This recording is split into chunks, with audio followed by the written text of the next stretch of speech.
All right, we got why gaming still isn't respected. Period. Dang. Nowadays, the video game industry is bigger than Hollywood, it's bigger than the music industry, and it still gets no respect. My first issue True. with video games is that I believe that as a rule, it is a massive waste of your time. What isn't a waste of your time? By what metrics are you going off of? I think video games are for children. I don't. Oh yeah, that's why the mature rating and the AO rating, the adult only. Yeah, that's why there's all these ratings. Yeah, that's 100% why those ratings exist. Okay. I don't know if that game expands your understanding or your ability to contribute to the larger conversation. Go outside, get To the larger conversation of what? There's tons of activities that are non-gaming related that don't contribute anything to society. some fresh air. Beating Tetris is not a life goal. When you beat like the umpteenth thousandth level and you break the game, yeah, it is. What have you done?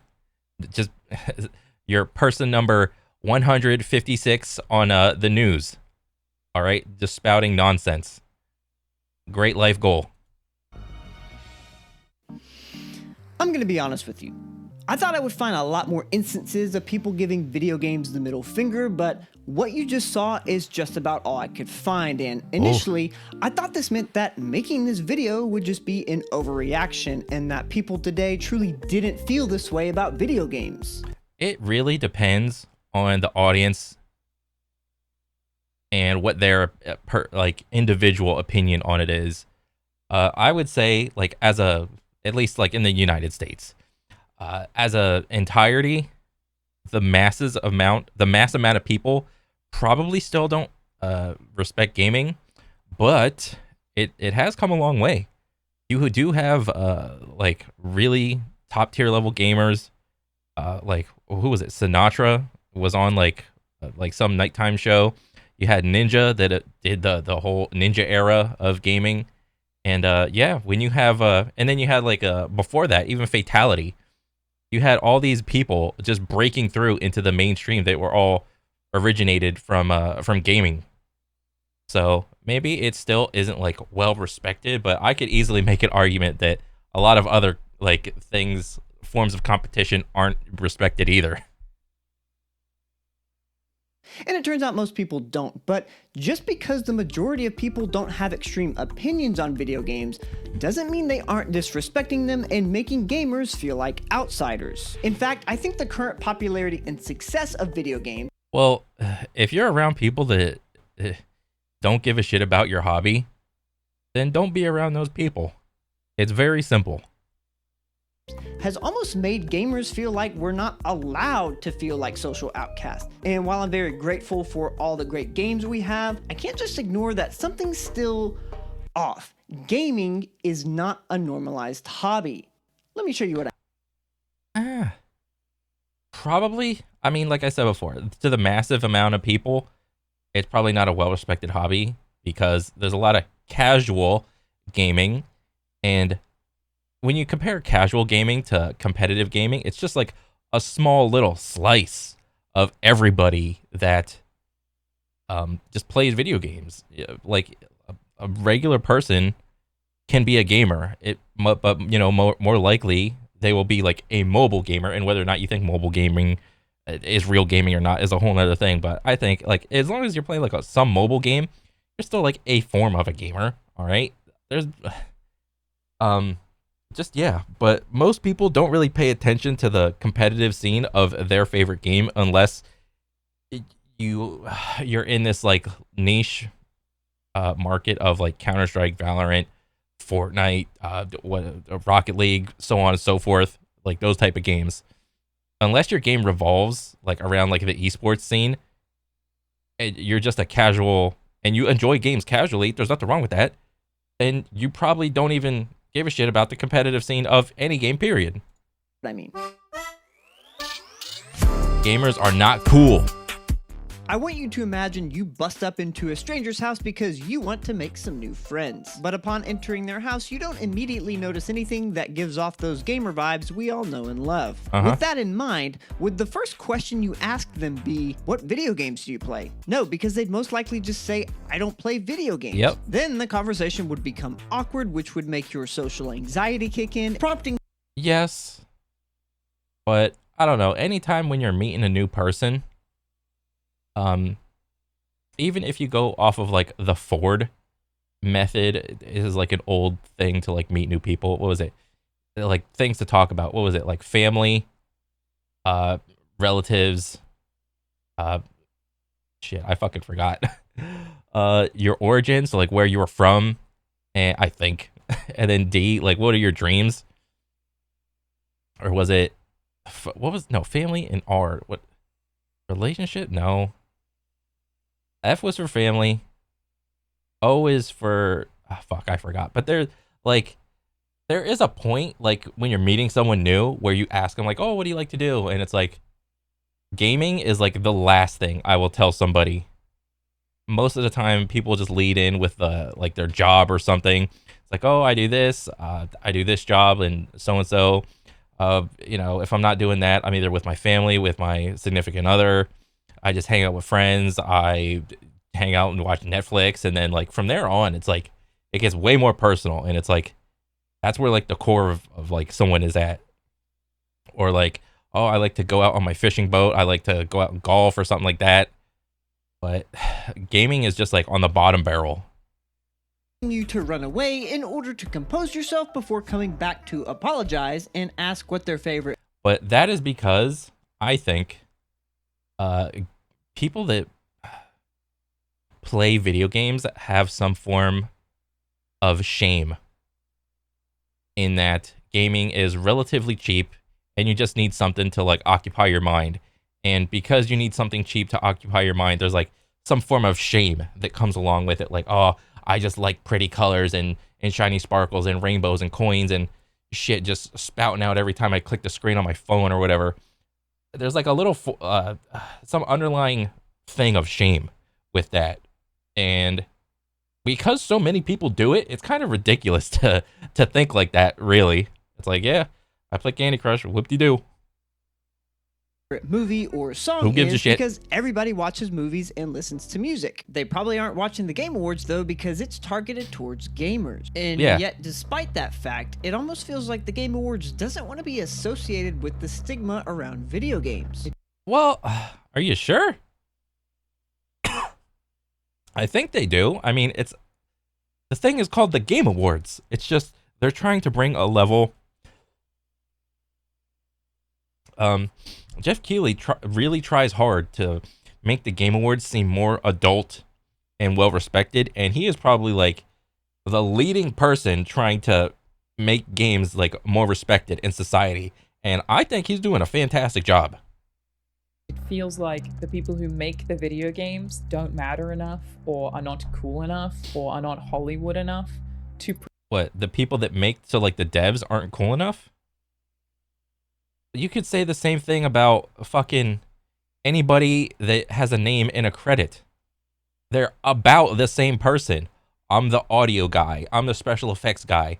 I'm the makeup lady. I'm the costume lady. I'm what do you call it? Or like in terms of video games, it's like everybody's a developer. I'm like a character artist. I'm a environmental artist. I'm a rigger or whatever.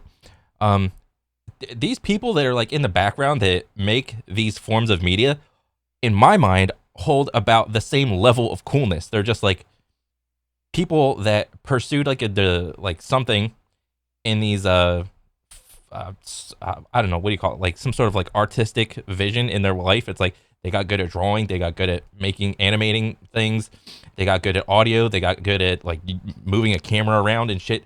They're the same level of coolness. Why are we as a society trying to prescribe this is cool, but this isn't? This makes no sense to me. present the awards. I, along with Alana, don't think the Game Awards are all bad, but as she alluded to, some priorities definitely need to shift if we are to believe this is truly a show meant to celebrate video games and their devs. I'm sorry, I'm gonna wrap it up apparently. And not just one giant ad where traditional celebrities can just goof off. Pew, pew, pew. I mean, I think in the beginning, or maybe I'm wrong, the Game Awards has been over the years getting like more and more like Hollywood celebrities in here. I don't know. I just don't really pay it any mind. But I don't think it was like this in the beginning. I mean, yes, there's like a lot of ads and whatnot, but I mean, I don't know. Maybe I don't know. I could be wrong.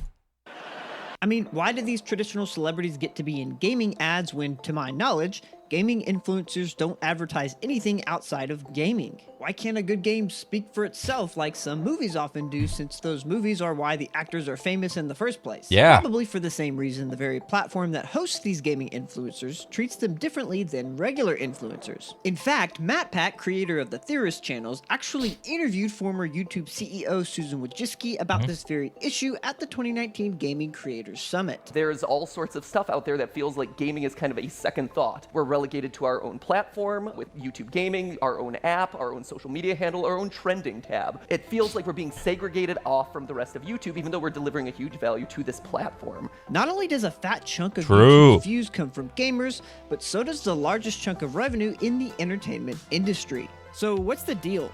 Why does gaming seem to have the same social stigma attached to it that it's had ever since its early days, and more importantly, can we even do anything about it? Well, just like trying to convince yourself you should cook dinner at home instead of going to Taco Bell. I don't think there's nothing that we as a massive amount of people can do about it. It's just going to be one of those things where as long as time keeps going on, the young gamers will just grow up and they will just be like cool with gaming. They'll be like, it'll be more interwoven in society. Or at least that's what I think. I mean, you as like like on an individual level, you as a person could probably don't feel as much shame in playing video games and just talk about it like nonchalantly, like it's a whatever thing. Like, I don't know, that would be my best advice. Like, do other things besides gaming, like 12 hours a day, maybe like at least go to the gym, like maybe an hour, and then game 11 hours. It's kind of funny because like as long as you look like healthy in some way, shape, or form, like as long as you look like you go to the gym, people don't really give a shit like what else you do. Is like, oh, okay, he's all right, he's going to the gym at least, and then he's like doing something on the side like gaming. It's like, oh, whatever. That's at least the vibe that I get, because like I got like a couple hobbies of, I mean, well, not by a couple, I mean I go to the gym and make YouTube videos and game a little bit.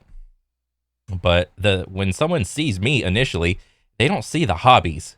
They just see, oh, okay, knee-jerk reaction. Okay, this guy kind of works out. Okay, what else does he do? And then, you start a conversation of just some whatever bullshit. It's complicated. What you need to understand first, though, is that it all started with a little thing called generational myopia. In his article about why the mainstream media struggles to cover video games, Ben Lindbergh states, largely because of what former Times writer Seth Shachel calls generational myopia, the keepers of the cultural sections aren't convinced that gaming merits a spot on the masthead alongside longer-lived entertainment cornerstones. Later in the article, Brian... Why, though? I mean, that's fine that you can make that comment, but like, why? Like, I could easily make the argument, like the other forms of entertainment. Look, let's take sports, for example, or any hobby that anybody takes seriously. You could even take cooking maybe it wouldn't translate well to cooking, or maybe cooking competitions, or no. I'm just going to keep it to sports. A lot of people respect athletes. But I would argue that any sport, there's a good amount of cheating going on, a good amount of PEDs going on, and a good amount of paying people off and games being rigged going on in any sport. Pick your sport. There's probably a little bit of that in there. To some degree, I don't know. But yeah, So how is that any different than playing a video game? Why would you respect a sport that has like people that are on steroids claiming that they're not on steroids, referees being paid off, players overacting and committing like fouls, you know? Like I want to say soccer initially, but there are players that do this in every sport, you know? Like if someone like gets like touched in a certain way, they'll just like go over and like overact like a, oh my god, I got hit in the side of the head by this dude's elbow that barely grazed me. It's like, bro, this is what's going on in your sport? Like this is your favorite sport that you've been watching for years? And you like this? Bro, I see better acting out of like Desperate Housewives of whatever city. Brian Crescente mentions that a lot of these publications are run by people who probably didn't grow up playing video games. This of course implies that they don't seem to understand them. I think actor and comedian Brian Callen puts it best. For older people, it's subversive. We don't trust it, we don't like it, we don't understand it, and it scares us a little bit because it also reminds us of our own mortality. We're also brainwashed to thinking the video games are for losers. All of that. Oh yeah. Wait, so I mean, I think that's a fair statement to make.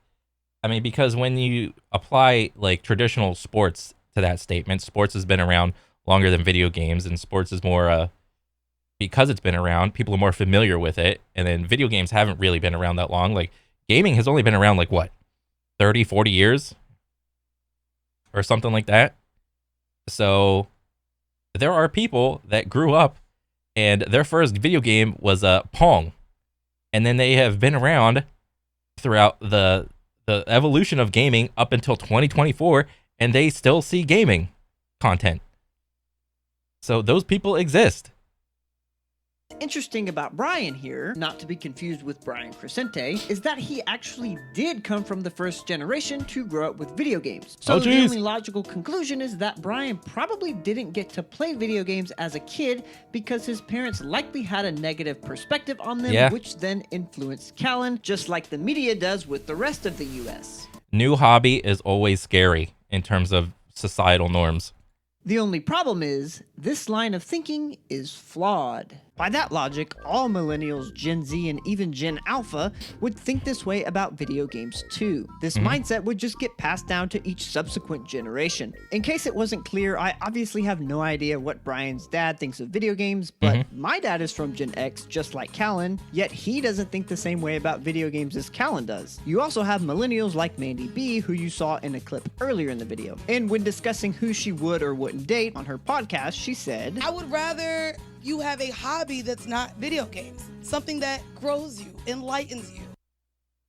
But like what hobby grows you and enlightens you? Can you name one of those? Like, lay it on me.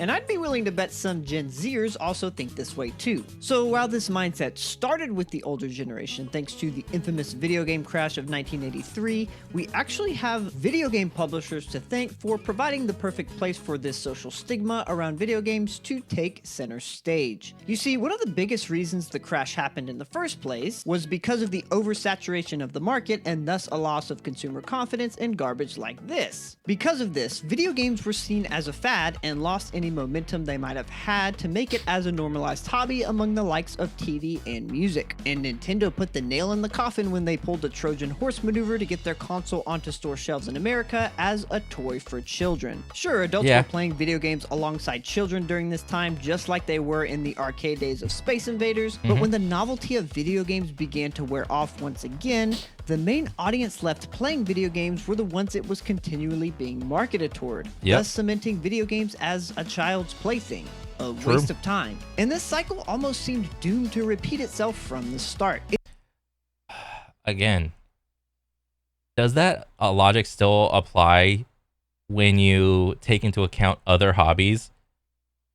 Like, what if a kid is really good at, like, I don't know, basketball or gymnastics really early? Is that a waste of time? Well, like, is it? it's like, oh, like they could. Do they have aspirations of going to the Olympics? Yes, no. If they don't, then I would say it's a waste of time. But why would you even put that on your kid? Like, oh, little 5-year-old Timmy. Oh, you like gymnastics? You're like kind of decent at it. You can like do those little things like where you're whipping your legs around on your hands.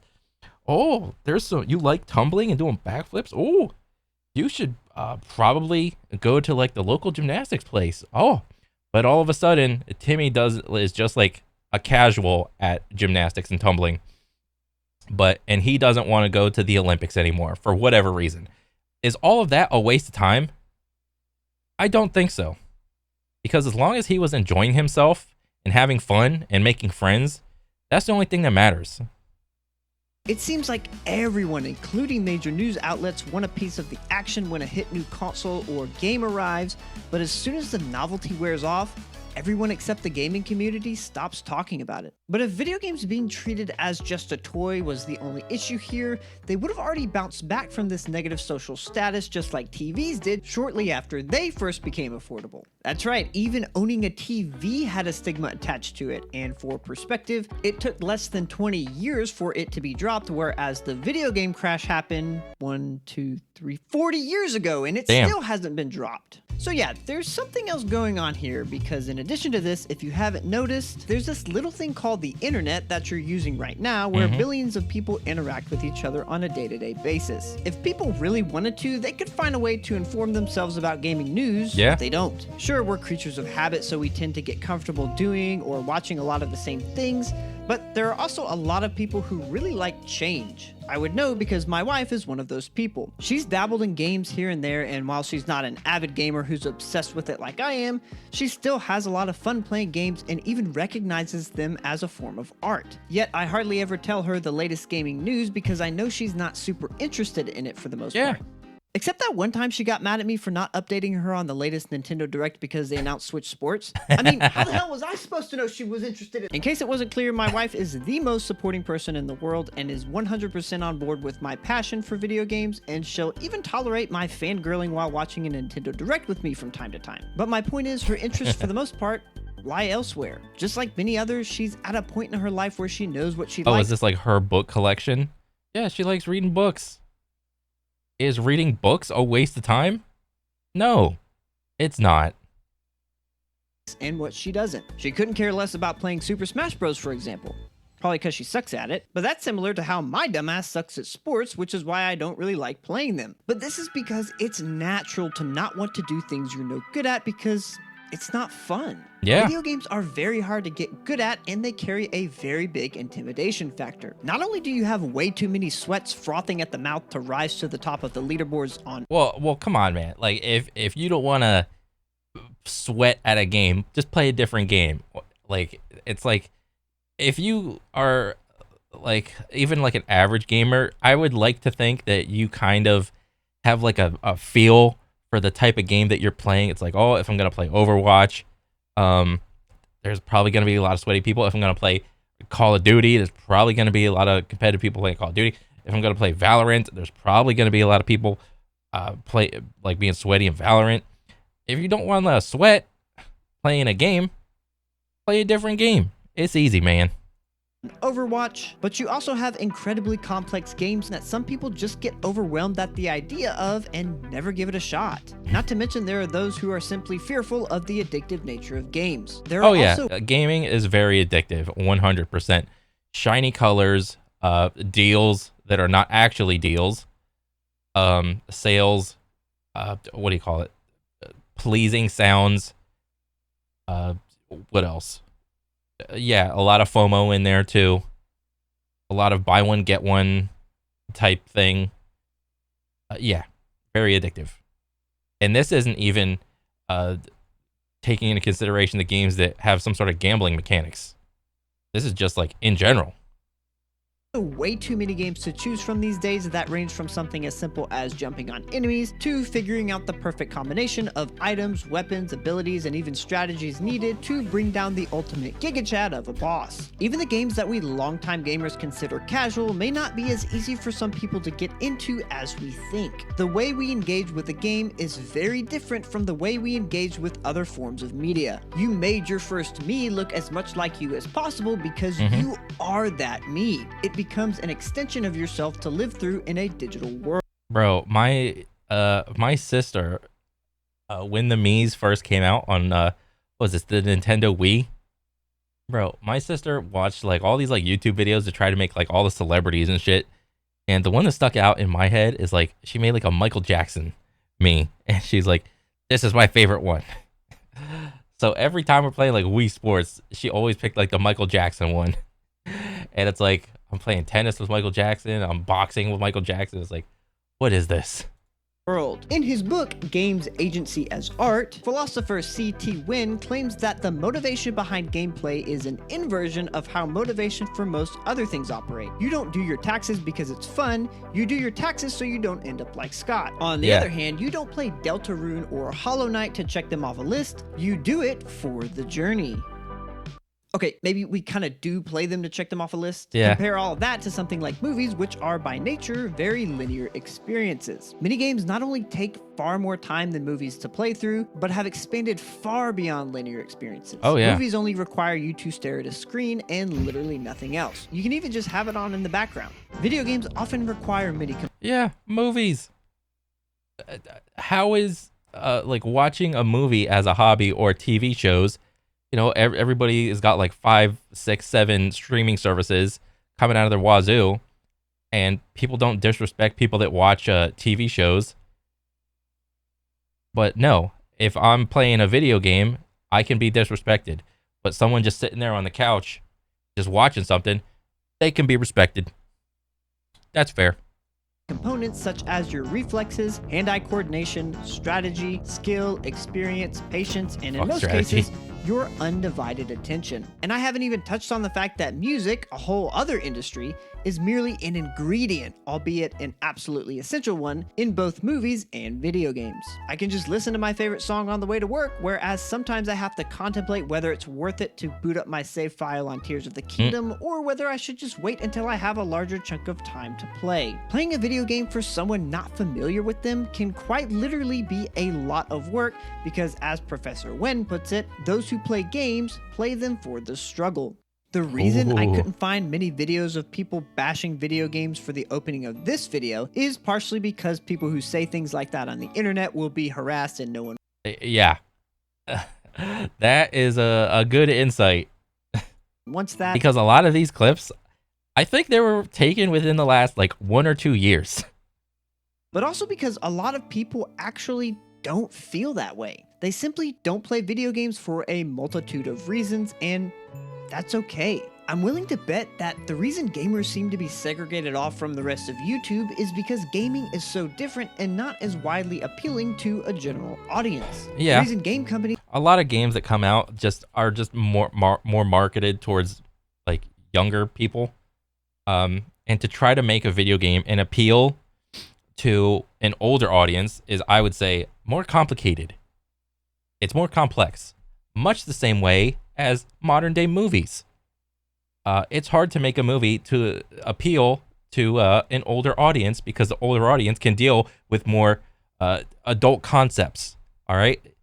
When you make a movie and you target it for like younger kids or younger people, the concepts you're dealing with aren't that complex.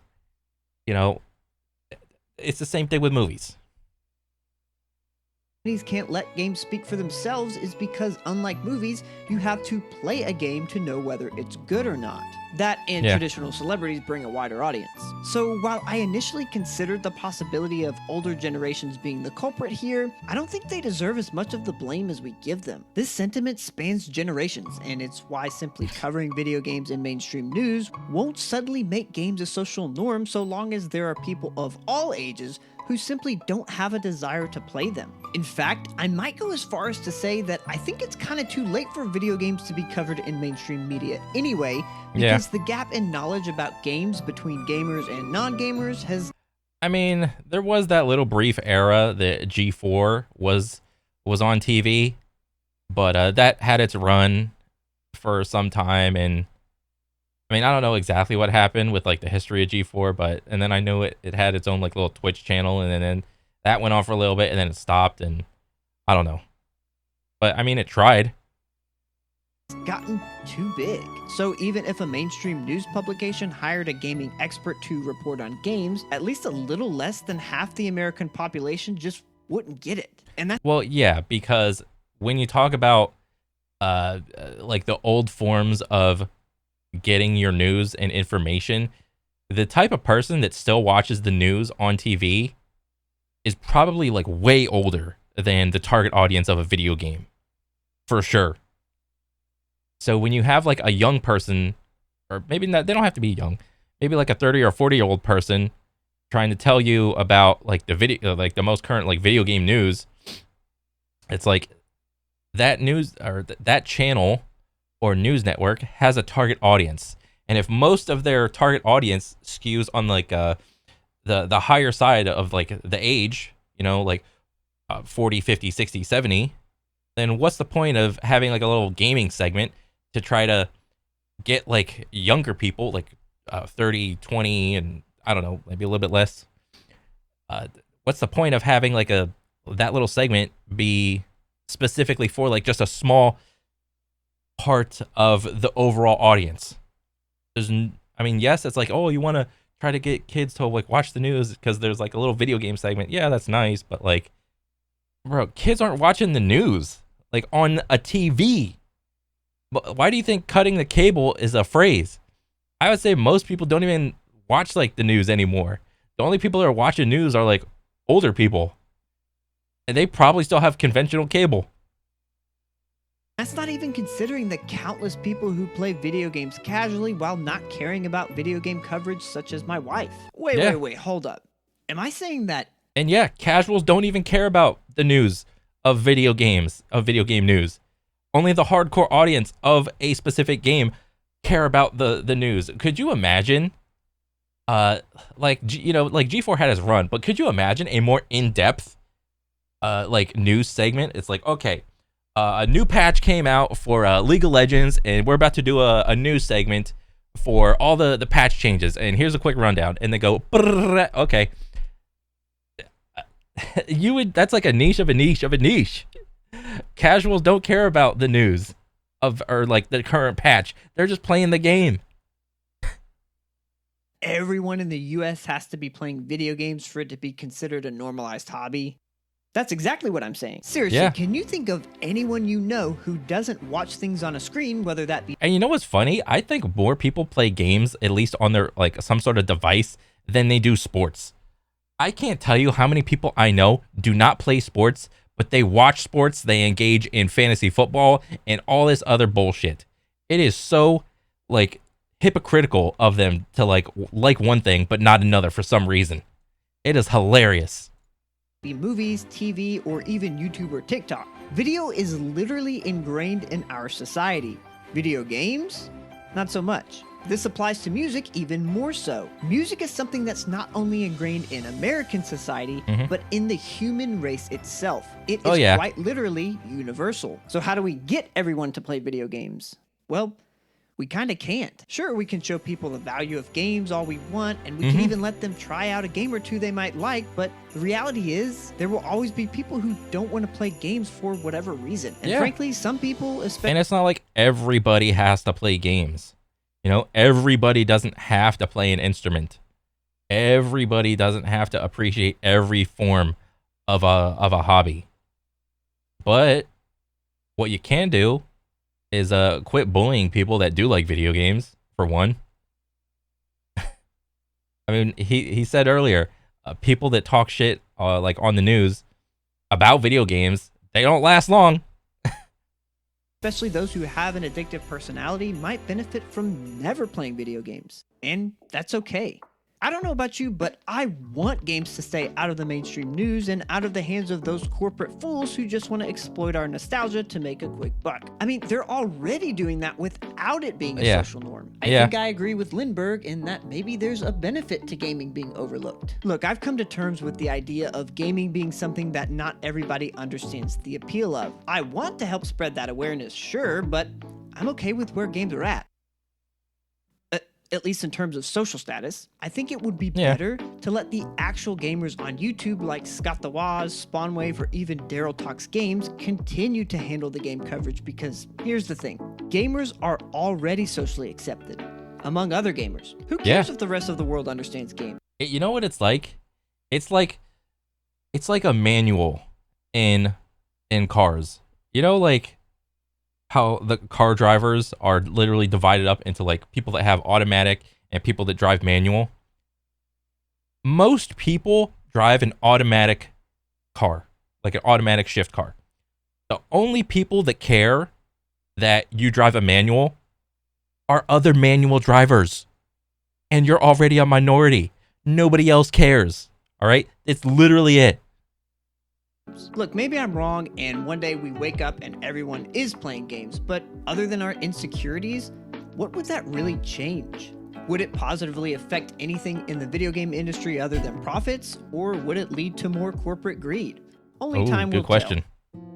So, what do we make of all this? I just spent the last 14 or so minutes telling you how big of an issue all of this is, yet the conclusion I came to is that it's no big deal, because in reality, it's not. Does that change the way I or even you might feel about it? Probably not, but I think the way we tend to approach situations like this is usually bass-ackwards. You see, what started out as a simple question blossomed into something that caused me to do a little self-searching. And while I quite frankly obsessed over it a little too much, I think I came to a conclusion that gave me some closure on the matter. Instead of focusing on how we can get others to like playing or even respecting video games, I think we should instead take a good look in the mirror and ask ourselves how we would feel if we were on the other side of this. At the end of the day, what we do is our choice. So let's be more understanding of the fact that video games are simply not for everyone, no matter how many games they may try. Let's stop gatekeeping and instead embrace the fact that different sections of the gaming community are more alike than not, instead of dividing ourselves over stupid consoles. Except if you play your FPS on a controller versus a mouse, then yeah.